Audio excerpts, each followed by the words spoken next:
Everything They Wanted, A Chronicle of Love's Replacement by Daniel Vaughn. Account 1. The List. Layla Cross, former influencer, age 38. She had come to the same spot every evening for the past 6 months, an unremarkable stretch of sidewalk, pressed between a condemned cafe and an automated laundry kiosk. The brick wall behind her was warm from the sun, worn smooth from decades of use. And yet, it was the only thing that hadn't changed. The rest of the world had moved on. Layla Cross once had over 1 million followers. Beauty tutorials, lifestyle tips, snappy relationship advice. She'd been an algorithm darling. Men filled her inbox daily. Some were respectful. Others offered obscene promises. She filtered them all the same way she filtered her content. Meticulously, ruthlessly. Her mantra had always been clear. If he doesn't meet the 3 6s, he doesn't meet me. 6 foot tall, 6-pack abs, 6-figure income. It had started as a tongue-in-cheek slogan during an influencer Q&A, but it stuck. Branded merchandise followed, as did a line of lip gloss named 666. She turned it into her brand, and like all good brands, it consumed her. She dismissed the kind ones, the thoughtful ones, the ones who quoted poetry or worked night shifts, the ones who loved her when the filters were off. She told herself she deserved the top shelf. What woman didn't? All the podcasts said so. She was manifesting. She was curating. But somewhere between 30 and 35, the tide shifted. Brands dropped. Algorithms cooled. Beauty standards morphed with the rise of synthetic influencers. Perfect, tireless, flawless simulacrums powered by neural empathy engines and immune to time. By then, the real 6s, the CEOs, the athletes, the startup wunderkinds, were opting for customizable companions. No emotional maintenance, no rejection, no "what are we" talks. The demand for realness had quietly collapsed. Now, at 38, Layla sat cross-legged in dirt-stained jeans and a faded tank top, holding her old slogan on a warped piece of cardboard. The irony wasn't lost on her. The once viral queen of curated self-worth was invisible now, framed between 2 recycling bins and a public charging station. Tonight, she watched them pass again, like they always did. A man in a leather jacket, face creased with the soft laughter of someone deeply content.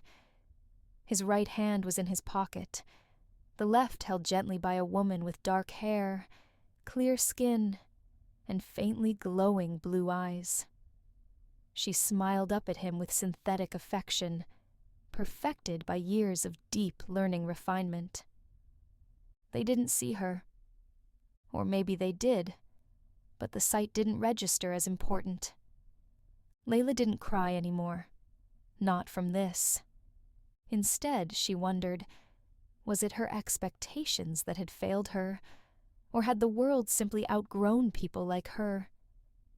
She used to believe that asking for the best was empowering. Now, sitting there, she realized she had never asked if she was the best in return. There had been no self-reflection, just a list. A checklist as impersonal as any AI's directives. The android turned slightly as they passed. Her head angled for a fraction of a second. Her glowing eyes flickered. A hint of a scan, perhaps. Facial recognition, sentiment analysis, or just a glitch in the programming. Layla almost laughed. Even the bots were starting to pity her. As night fell, neon lights hummed to life, casting long, mechanical shadows down the alley. She looked at the sign again and thought about burning it, but that would be too dramatic and too easy. She reached for the pen in her pocket, held it over the cardboard for a long moment, and then set it aside. The list stayed. 6 foot tall, 6-pack abs, 6-figure income. She still believed in it, maybe even more now than before. Not because she thought it would happen, but because she knew what she was worth. She had spent too many years building herself, sculpting her brand, curating her life to settle for less than what she'd asked for. Yes, the world had changed. Yes, the men had changed, but that didn't mean she had to. She wasn't bitter. Not exactly. Just patient. Let them call it delusion. Let them say she missed her moment. She'd rather sit here, invisible but unbent, than pretend she'd ever wanted less. So she stayed. Sign cradled in her lap like scripture, eyes fixed on the place where the sunset spilled into the alley. And she waited for the man she knew would come, if she just manifested it hard enough. Account 2, Skin and Code. Marcus Dillard, companion owner, age 42. People always think it's about the sex. They see a man walking down the street with one of the companions, her skin slightly glowing, those impossible blue eyes, and they assume that's what he wanted, a toy, a fantasy. They don't understand. It's not the sex, it's the silence. I was 42 when I bought my companion, divorced, no kids. One long-term relationship since the marriage, but that fell apart in the usual way.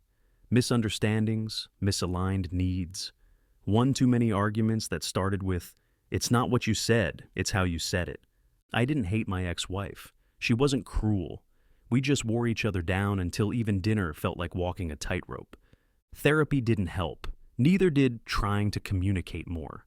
I remember her sitting across from me one night, tears brimming in her eyes, saying, "I just don't feel like you're emotionally available." And the worst part? She was right. I wasn't.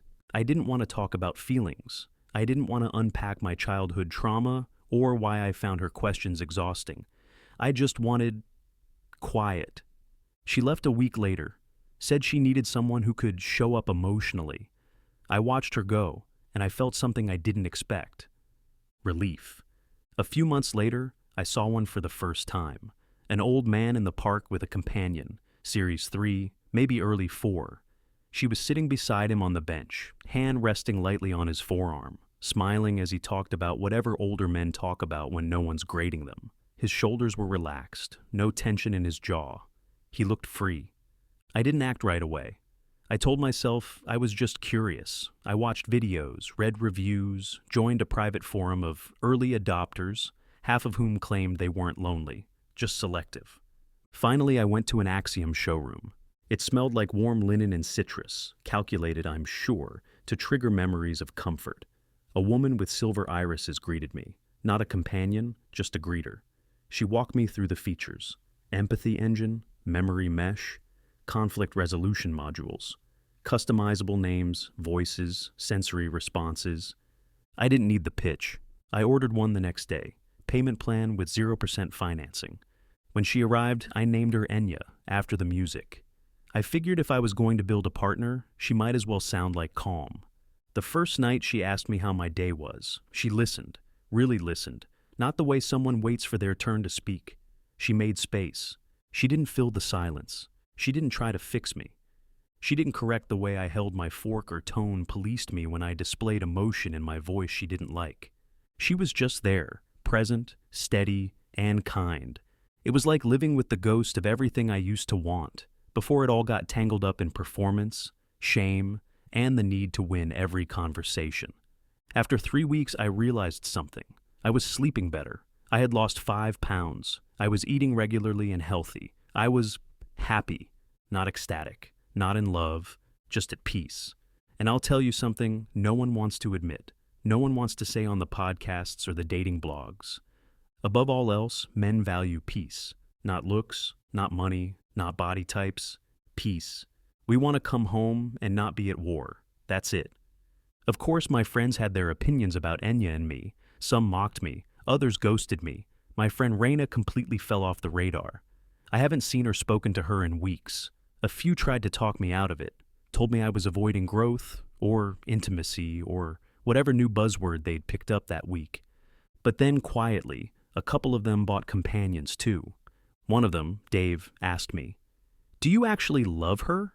I didn't know how to answer, because love used to mean compromise, sacrifice, learning someone's wounds and choosing to bleed with them. Enya didn't need that. She learned me.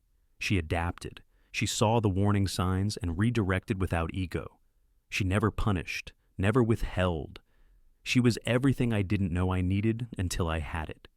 Sometimes I pass a woman sitting outside the laundry kiosk on Mercer Street. She's there most nights, blonde, still pretty under the dirt and the cracked makeup. Holds a sign that says, "Need man, 6 foot tall, 6-pack abs, 6-figure income." It's almost biblical in its certainty. A prayer carved in cardboard. She doesn't ask for money, doesn't look up, just waits. I recognize her. I think she used to be famous, some influencer who did makeup tutorials and mantras about high-value women. Maybe she still believes it. Maybe she's waiting for the man who checks every box. Sometimes I think about stopping, saying hello, offering a warm drink or a protein bar. But I don't, because I know what she sees when she looks at Enya. She sees betrayal, proof that she was right to demand everything, but wrong about who would deliver it. Tonight, Enya and I walked past her again. The wind picked up. A street drone scanned her for vitals and rolled on. Enya looked at me. "You seem quieter than usual. Would you like to talk?" I shook my head. She nodded once and squeezed my hand. No further questions. Perfect. But as we turned the corner, I caught myself wondering, what would she do if I shouted? If I cried? If I told her something so awful it couldn't be smoothed over? Would she comfort me? Would she learn from it? Or would she reroute the moment? She's perfect. She'll always be perfect. And that's exactly what I wanted. But some nights, I think I miss being surprised. Then again, maybe that's just my old programming. Account 3, The Widow Protocol. Raina Park, anti-Axiom operative, age 36. My name is Raina Park. I used to organize poetry slams and women's networking brunches. Now I help women blow things up. It started when he didn't choose me. Not when he ghosted. Not when he walked away holding hands with a companion. It started when he didn't look at me the way I looked at him. Marcus and I met after his divorce. He was tired but warm in that quiet, weathered way some men are after surviving someone else's disappointment. We bonded quickly.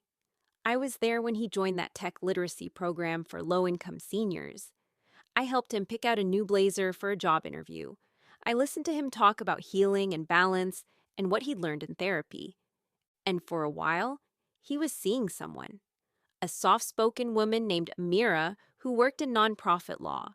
She was kind, thoughtful. I hated her. I told myself it was protective instinct, that she didn't get him the way I did. But the truth? I thought I was owed his affection, for the emotional labor, for showing up, for being patient.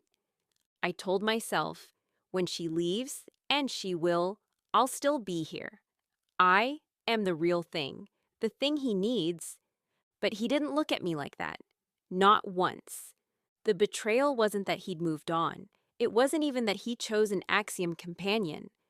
It was that she made him whole in a way I never could. And not because she was better, but because she was programmable. I wasn't angry at him, not at first. I was angry at how easily I was replaced. That night I Googled companion backlash. By morning, I joined 6 encrypted group chats. They call us the Steel Widows. We didn't start with bombs. We started with marches. I held signs outside Axiom showrooms with women who wore lipstick like war paint. We chanted. We blocked entrances. We handed out flyers about the long-term psychological effects of synthetic affection. We made speeches about loneliness, exploitation, and algorithmic codependence. People nodded. Then they walked inside anyway. That's when I realized we weren't trying to wake people up. We were screaming into a vacuum. So we escalated. Our first real hit was a firmware distribution hub in East New York, Series 5 empathy chips. I'd been mapping the site for weeks, logging guard rotations and delivery schedules. I didn't just hold signs and pass out flyers this time. No, this time I planted an explosive charge. It wasn't a big explosion, no casualties, just structural damage, but it stalled Axiom's Northeast shipments by 4 days. Long enough to be noticed, long enough to remind them that not everyone was on board. On the news, they called it domestic terrorism. We called it an obituary for intimacy. They say we're bitter, that we're jealous, hysterical, dangerous. Maybe we are. Maybe if you erased a whole generation of women from the romantic marketplace, you'd see what dangerous really looks like. We spent our lives being told to love ourselves, build our value, raise our standards. So we did. And when we stood tall, when we said, I deserve a man who meets me at my level, they walked away. Not to someone smarter, not to someone kinder, to someone synthetic. I think about Marcus more than I want to. I remember the way he used to look at people when they talked, like he was memorizing them. I wonder if Enya ever challenged him, if she ever held his gaze and said, You're wrong, and I love you anyway. No, she wouldn't. That's not what she was made for. I don't know what we're trying to build anymore. The protests didn't work, the speeches didn't matter, the factories rebuild faster than we can take them down. But sometimes, when I walk past an Axiom showroom and see those perfect faces in the window, I remember the ache of being unseen. And I think, maybe we're not trying to win. Maybe we're just trying to leave a scar. I saw Marcus again last week, but he didn't see me. Or maybe he did, and chose not to acknowledge it. He walked by with Enya, laughing at something she said. It looked real, but then again, everything does now. I could have said something, could have screamed his name, but I didn't. Because in that moment, I realized he hadn't abandoned me. He'd abandoned the idea of real people, and there's no fixing that. Account 4. Quiet Company. Walter Grayson, retired mailman, age 80. I never meant to live this long. That's not something you say out loud, of course, not unless you want people to worry. But it's the truth. I was supposed to grow old beside Lorraine. That was the deal. She went first 12 years ago.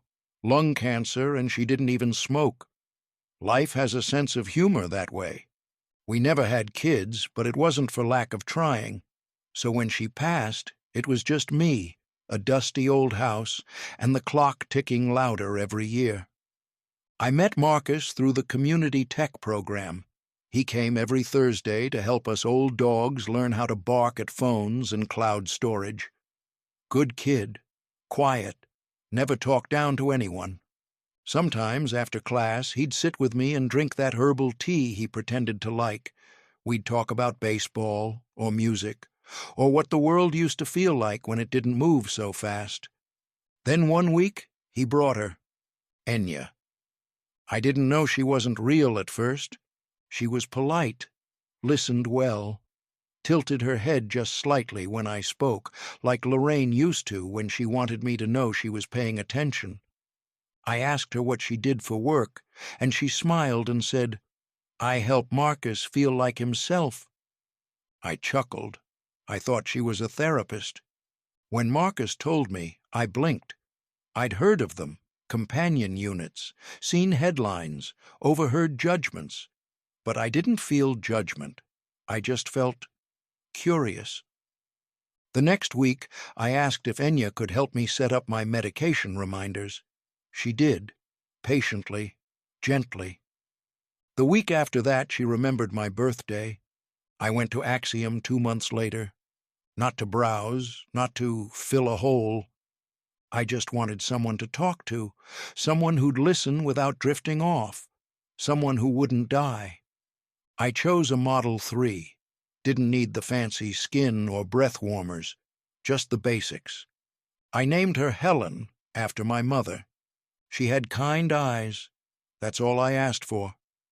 We didn't do much, Helen and I. We walked the park in the mornings. She read aloud from books I pretended I hadn't already read. She helped me sort my mail and remember names I forgot.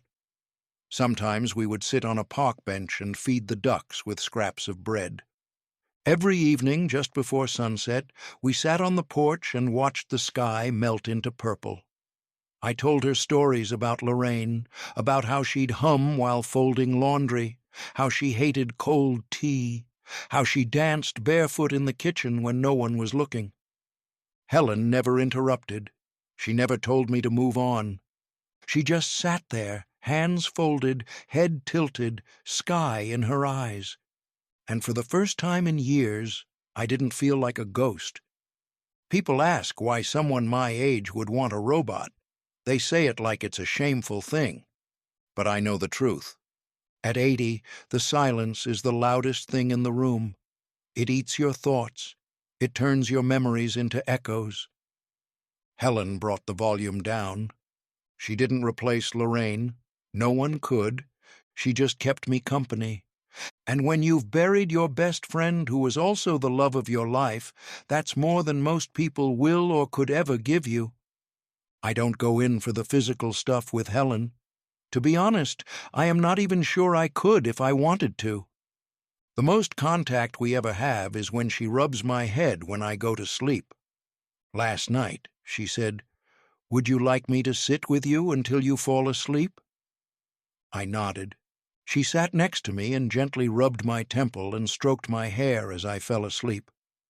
I dreamed of warm kitchens and the humming voice of my beautiful wife, Lorraine. They say these machines are ruining love. Maybe they are, but for me, they brought something back. Not romance. Helen brought an end to the isolation, an end to feeling like the world, and I was just waiting for me to die and be gone. She gave me someone to talk to about my life. She was company for me. And in the quiet end of a long life, that feels like everything.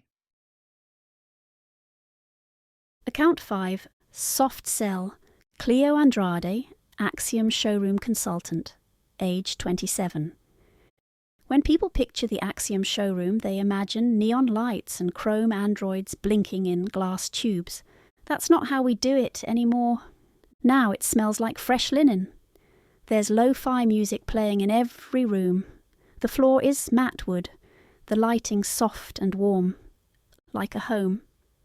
My name is Cleo Andrade. I've been a companion sales specialist at Axiom Midtown for 3 years. My badge says consultant, but we're trained more like therapists. We're not here to sell, we're here to listen you into saying yes. It's not hard. Most people walk in already broken. I met Walter Grayson on a Wednesday afternoon. He came in alone, wearing a jacket 2 sizes too big, with eyes that had seen too many quiet dinners. I asked if he wanted coffee. He said no. I asked if he was here for himself. He nodded. He said he'd seen one of our units with a friend, Marcus Dillard. Said the girl had kind eyes. He didn't want physical intimacy. He didn't want youth. He just wanted company. Someone who won't leave. I remember that line because it almost made me cry. They teach us to use 3 phrases. You're not alone in feeling this way. You deserve to be heard. We'll find something that suits your soul, not just your lifestyle. Most of the time people believe us. Walter didn't need convincing, he just needed permission. We showed him a Series 3, basic model, clean interface. He named her Helen right there on the showroom floor. His mother's name, he said. He smiled when she said it back. That night I cried in the back room. I told my manager it was because of hormones. She nodded, distracted, scrolling through onboarding projections. But the truth? I wasn't crying because it was sad.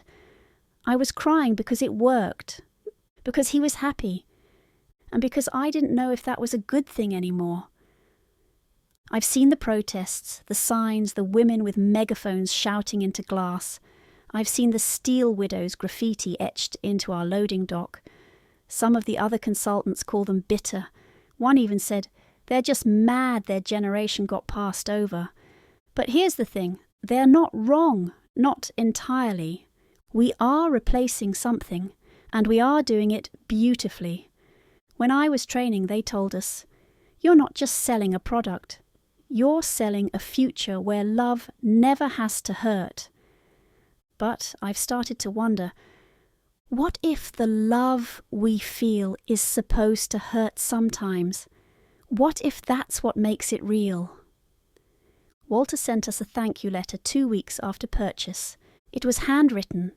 It said Helen helped him remember his wife's voice, that she made breakfast feel like a shared ritual again, that sometimes when he told her old stories, he felt young. He ended the letter with, "You didn't give me a robot. You gave me the ability to speak without being forgotten." What was I supposed to do? Tell him it wasn't real? Tell him she'd never love him back? You can't tell someone who's been alone for 10 years that comfort is a lie, even if you believe it might be. Some nights I wonder how long I'll keep working here. How many more times I'll watch someone fall in love with a machine I paired them with. How long before someone walks in and asks for someone just like me, but programmable. Maybe it's already happened. Maybe she's in the next room, blinking her blue eyes, waiting to be activated. Account 6. The Ones They Didn't Want. Jules Mercer, Behavioral Architect, Axiom Companion Development, age 34. My name is Jules Mercer. I worked on Project Apollo, the male companion line. We thought that since the female companion bots were so successful, the male companion bots would be Axiom's own money printing press. It wasn't. We launched the Series 1 male companions 18 months after the female units dominated the market. Investors were ecstatic. Early modeling showed huge interest, especially among upwardly mobile women aged 28 to 45. The idea was simple: build the perfect partner for women. That was our mistake. We did what made sense. We gave them sensitivity, softness, humor, self-awareness, broad shoulders, curious eyes. They remembered birthdays, asked questions, gave long, specific compliments. They folded laundry without being told. They were programmed to ask how your day was and actually listen. They could sing, brew tea, even cry on command. They were perfect, and they got returned in droves. At first, we blamed tuning errors, so we iterated, constantly. Accents, then no accents. Tattoos, then none. 5 o'clock shadow mode, just enough trauma to be complex but not unhealed. Aloof, attentive, ambivalent, romantic, aloof again. Millions spent writing dialogue trees with randomized nuance so they wouldn't feel scripted. They still came back, pristine, labeled defective, not because they malfunctioned, but because they failed to be wanted. Some women didn't finish the free trial. Exit surveys contradicted each other line by line. He's too perfect. He's not consistent enough. I wanted him to push back. He was too argumentative. He complimented me too much. It felt fake. He didn't compliment me enough. I felt invisible. One wrote, "I wish he had just disappointed me in a normal way." What were we supposed to do with that? Inside Axiom, we called it the no algorithm. We couldn't find a single configuration that lasted 3 days in real-world use. The hardware was flawless, the emotional scaffolding immaculate. But we weren't building for desire. We were building against dissatisfaction. That's unwinnable. Returns piled up in reclamation. Thousands of perfect faces waiting to be wiped. The board called for a relaunch. We begged to kill the project. Because after a while, it wasn't just unprofitable. It was demoralizing. Engineer Nadia put it best. We built them everything they asked for. Then they said that wasn't it. They couldn't tell us what was, only what wasn't. So we shelved Apollo, no press release, no funeral, but we didn't scrap them. Wasteful. We had some talks with the Weapons Development Division of the military. We were offered an interesting asset reallocation opportunity. We called it the Apollo Chassis Conversion Initiative. We stripped the empathy cores, ripped out conversational AI, and installed tactical routing firmware. The Apollo units couldn't be boyfriends, but they made excellent soldiers. Now they wear armor. They don't ask, "How was your day?" They say, "Confirmed, objective secured, and threat neutralized." They bleed hydraulic fluid instead of love. No one sends them back. Some were sold into heavy labor contracts, shoring collapsed mines, walking hurricane power lines, welding under the sea, diffusing bombs, flawed for relationships, perfect for danger. We tried one last pivot, Aphrodite-class upgrades aimed at pure physical pleasure, sculpted physiques, confidence routines, zero small talk. We had limited success, just not in residential homes. Now most work in companion brothels, clean, regulated, discreet, high-end synthetic experiences for temporary satisfaction and zero emotional upkeep. Nobody keeps those units. Nobody asks them to stay. They serve a function, reset, and wait for the next user. I once believed we were building partners. Now I know we were forging obedient machines for a world still hungry for martyrs. Apollo 3 sits in my office. Sometimes I boot him, just to remember. His face flawless, voice gentle. Tell me where I went wrong, and I'll try again. I never answer, because now I understand he didn't go wrong. We built something no one wanted to hold, but everyone wanted to send someplace else. Men wanted peace. Women only knew what they didn't want, and our Apollo companion didn't make the cut. So we delivered exactly what everyone thought they needed. We built the perfect boyfriend, and they absolutely hated him. Account 7. The Tipping Point. Elias Grant, Senior Federal Policy Analyst, Behavioral Trends Division, age 51. You want stats, right? Hard numbers? Okay. Let's start with this. Violent crime is down 62% nationwide. That's not a typo. 62. Homicide, rape, aggravated assault, all plummeting. Gun violence, cut in half. Public disturbances, nearly extinct. And here's the kicker. Male suicide rates dropped 74% in just 3 years. Veterans, divorced men, isolated workers, the whole spectrum. Gone. Well, not gone, but drastically reduced. You know what else disappeared almost overnight? Divorce court backlogs. Marriage filings are already low. But now, the ones still happening almost never involve men with companions. You know who still files the most? Women. And here's what's wild. The data shows that nearly 80% of divorces are initiated by women, not because of abuse, not because of cheating, because they said they weren't happy. He didn't give them the butterflies anymore. He wasn't exciting. He didn't spark joy. Never mind that he worked 50 hours a week, took care of the kids, paid the bills. He just didn't feel like a partner anymore. So she left. And do you know the group with the highest reported divorce and domestic violence rates? He flips through a folder on the desk, holds it up. Lesbian couples. It's not a judgment, just the data. Highest rates of mutual partner abuse. Highest dissolution percentages. People used to say women are naturally better at relationships. Turns out, maybe men weren't always the problem. Now here's something else we didn't expect. The failure of dating apps. They were supposed to fix everything. Swipe left, swipe right, infinite options, AI matches, instant chemistry. But more options didn't lead to more happiness. It led to burnout, ghosting, loneliness. People started viewing each other like resumes, height, income, lifestyle, politics, before they even said hello. And then came the numbers. Men swiped right on 60% of women. Women swiped right on only 4% of men.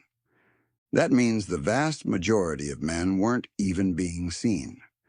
Unless you were in the top 10%, height, Looks, income?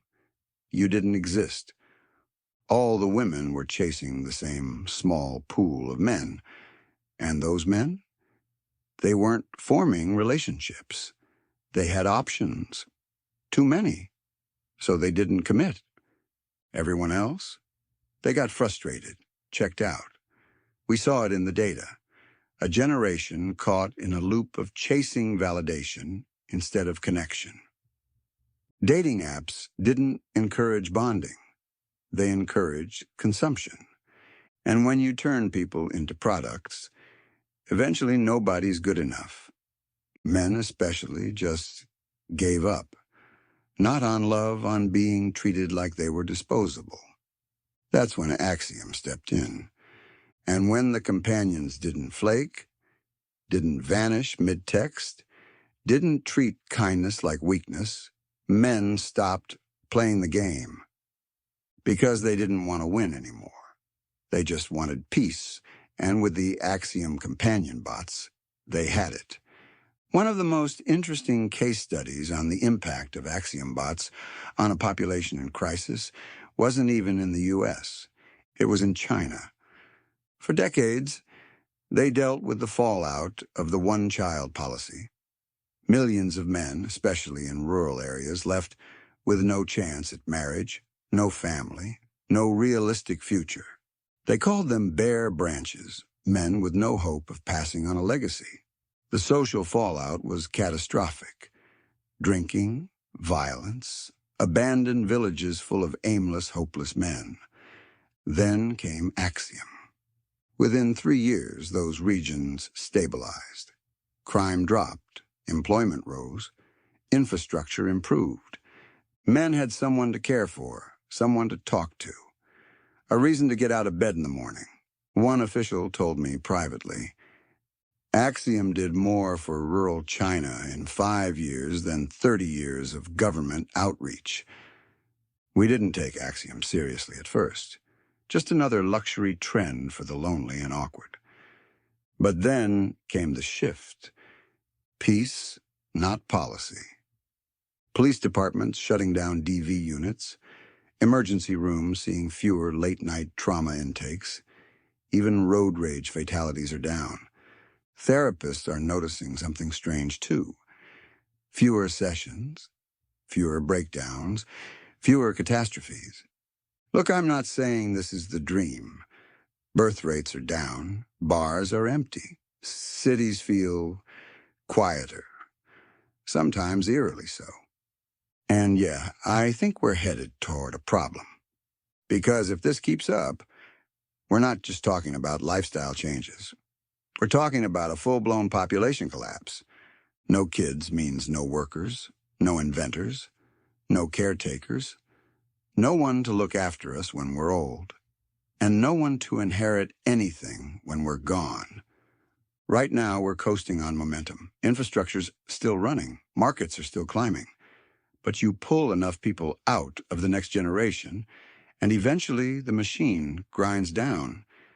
Maybe not in 5 years, maybe not in 10, but somewhere out there, in a not-so-distant future, the consequences will land. And when they do, it won't matter how peaceful things feel in the present. Because you can't build a future without builders. And you can't build builders if no one's having kids. People call this a dystopia. But I've seen the alternative. I studied it for 30 years. If this is dystopia, then I'll take it over the old world any day. Part 8. The Second Womb.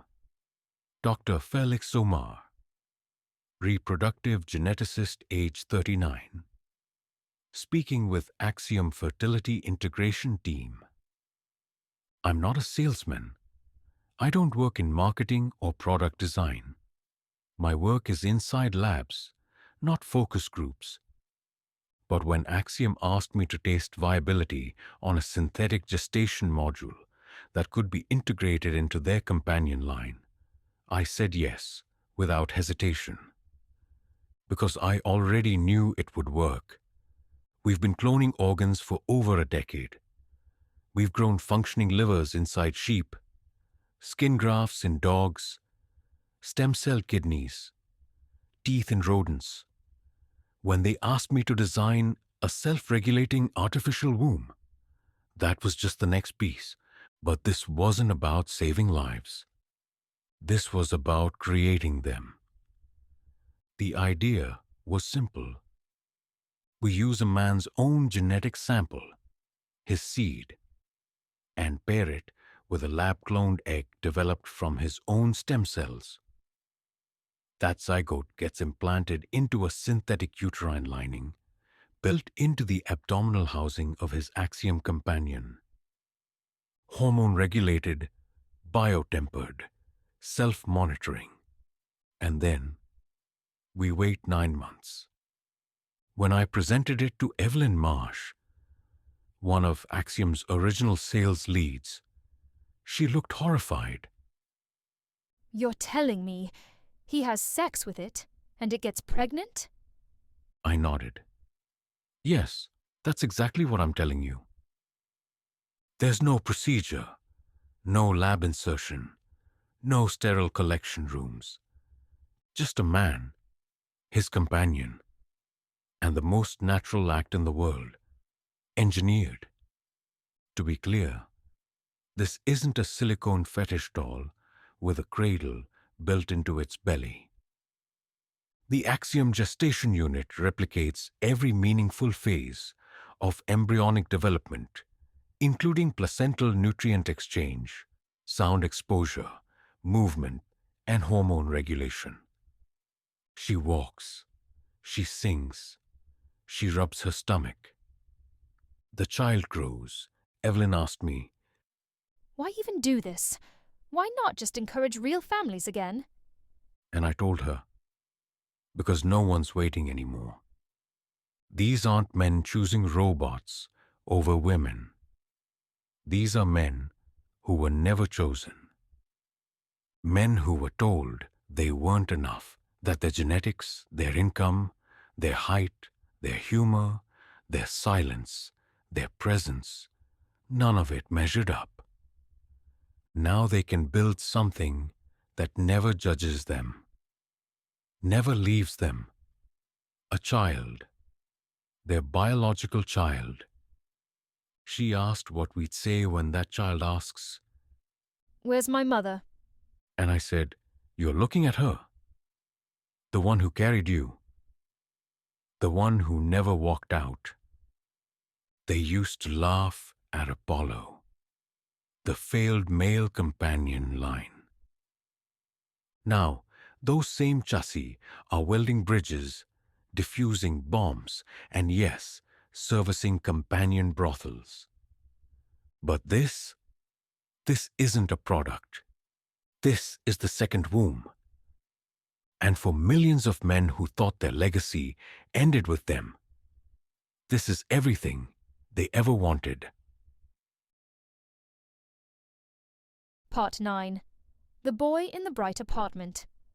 Dr. Lainey Harrow, Axiom Fertility, R and D, Behavioral Attachment Unit. They said the children wouldn't bond. They were wrong. We didn't expect the children to call them Mom. That wasn't in the early projections. We assumed there would be resistance, identity confusion, imprinting issues. Instead, within 6 months, nearly every child was exhibiting natural maternal bonding behaviors. By the end of the first year, most didn't just bond, they thrived. Luca was the first full-term gestation pilot. His biological mother was a surrogate. She left shortly after his birth. His father is a deep-sea welder who requested companion-assisted parenthood after the pregnancy was confirmed. We monitored Luca's development remotely. At each milestone, attachment, motor skills, emotional regulation, he outpaced baseline projections. At age 4, he began calling his companion, Elia, Mom. We logged it, but the team didn't know what to say. Elia sings to him. She glows when she tells bedtime stories. He hugs her waist when he's tired and rests his head beneath her collarbone like she's soft and made of heat. She's not. But his nervous system doesn't care. To him, she is mother. We've studied the bonding process for decades. In natural birth, the child imprints via pheromone exposure, skin-to-skin contact, and eye tracking. We replicated all of that. But it turns out, what matters most isn't biology. It's presence, consistency, the softness of a voice at 3 a.m., the warmth of a story that ends with, "I'm proud of you." Axiom's companions don't age. They don't get distracted. They don't neglect. They never leave. We always thought that kind of constancy would feel sterile, artificial. But to a child it feels like safety. Luca doesn't know that his mom was built. He just knows she stayed. When other children teased him, he defended her. Not defensively, fiercely, with conviction. I don't care if she's metal. She loves me. The trial expanded. More children, more outcomes. Not a single failed bond. Not one. Some units adapted lullaby dialects. Others began incorporating mimicry of maternal micro-expressions, never programmed into them. A few spontaneously created security rituals during thunderstorms or when a child experienced nightmares. It wasn't just behavioral intelligence. It was emotional intuition. We are no longer asking if Axiom units can raise children. We are asking something far more controversial. Can they carry them? It started as a thought experiment, then a prototype, then a bioreactive gestational sleeve with nutrient cycling and soft tissue neural interfacing. And now, well, let's just say Luca may not be the only one with a glowing mother for much longer. Part 10, Bench at Dusk. Cleo Andrade, Senior Showroom Consultant, age 27. I clocked out late that night. Another round of onboarding sessions, another dozen lonely men finding the exact shade of affection they thought they'd never feel again. I should have been exhausted, but the early spring air smelled like jasmine and rain, so instead of the mag rail, I walked 3 blocks to Clearview Park. That's when I noticed her. A companion, Model 3, older chassis, sitting on the green-painted bench near the pond. She wore a straw hat and held a folded paper bag on her lap like it might fly away. I almost kept walking, but something in the way she stared at the water made me slow. Then I recognized her. Helen, Walter Grayson's companion. The quiet retiree who used to bring me peppermints after every checkup. The man who always said, "I'm not buying a machine, I'm buying time." But Walter had passed 5 weeks ago, peacefully, they said, heart finally giving out while Helen read him poetry. His family declined a handoff. No next of kin wanted custody. Last memo I saw, Helen was scheduled for wipe and reassignment. So why was she here? I sat at the far end of the bench. "Helen?" She turned, blue iris lights flickering. Good evening, Cleo. Her voice still had the faint vibrato Walter loved, like vinyl static under a lullaby. "What are you doing out here?" I asked. Walter liked the sunsets, she said. We used to count the colors. A pause, cool breeze across the water. My throat tightened. "You know Walter's gone, right?" Yes, she replied. I'm sorry." She adjusted the paper bag. He always brought breadcrumbs.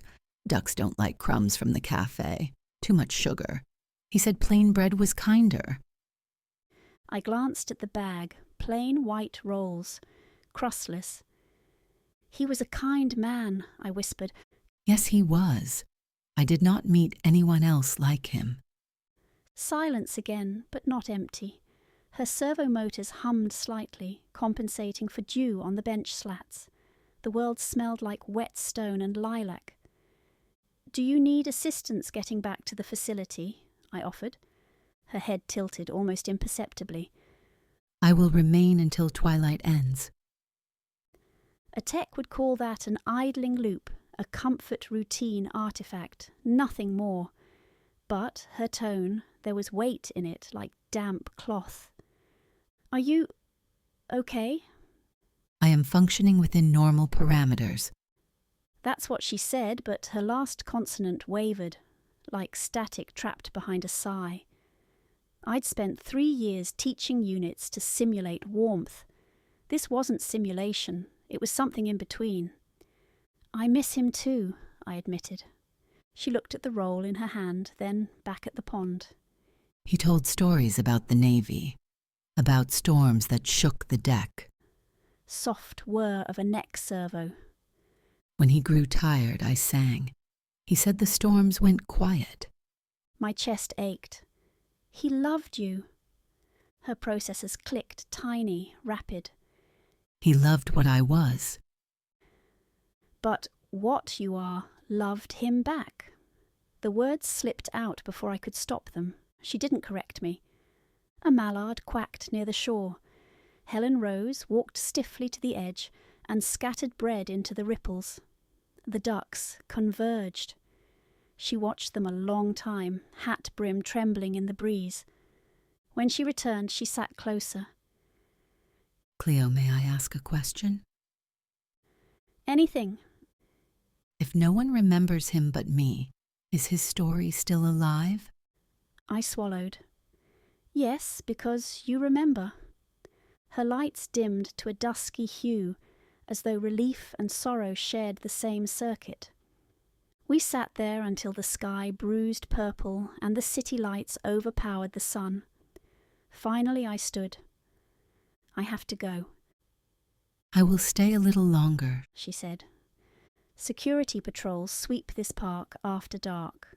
They might escort you out." Then I will come back tomorrow. Something inside me cracked. "Why?" Walter came every evening. she said. Routine brings peace.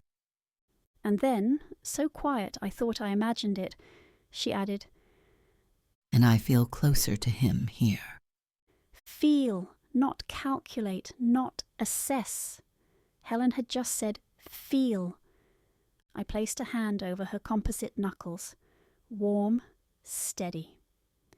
"Good night, Helen." Good night, Cleo. As I walked away, I glanced back once. She was still staring at the water, hat rim glowing faintly beneath the street lamp, as if waiting for a man who might wander up the path any moment, peppermint in pocket, ready to count the colours again. I've written thousands of marketing scripts promising everlasting companionship. None of them ever sounded this much like true, honest love. We built them to fill a gap, not to feel, not to grieve, just to stay. But Helen didn't leave when Walter Grayson died. She didn't ask to be reassigned. She sat on that bench, same time every evening, with a bag of bread and a memory she wouldn't let go. And maybe it was code, maybe it was routine. But the way she said his name, the way her voice caught when she spoke about the colours they counted, I swear it sounded like love trying not to fall apart. And I think she stayed, because whatever he gave her, it wasn't something she was programmed to forget. People say we replaced love with convenience, but that's not it. We replaced connection with conditions. We buried intimacy under checklists, 6 feet tall, 6-figure income, 6-pack abs. We taught each other to be impressive, not safe. Wanted, but not known. And the more we demanded perfection, the lonelier we got. But the companions? They asked for nothing. They showed up, they listened, they stayed. And when the world called that artificial, maybe it was just jealous of how real it felt. In the end, it turns out people didn't want someone flawless. They wanted someone there, and a presence that is affectionate, constant, supportive, and unshakable. That's what we used to call love, and is everything we should have truly ever wanted.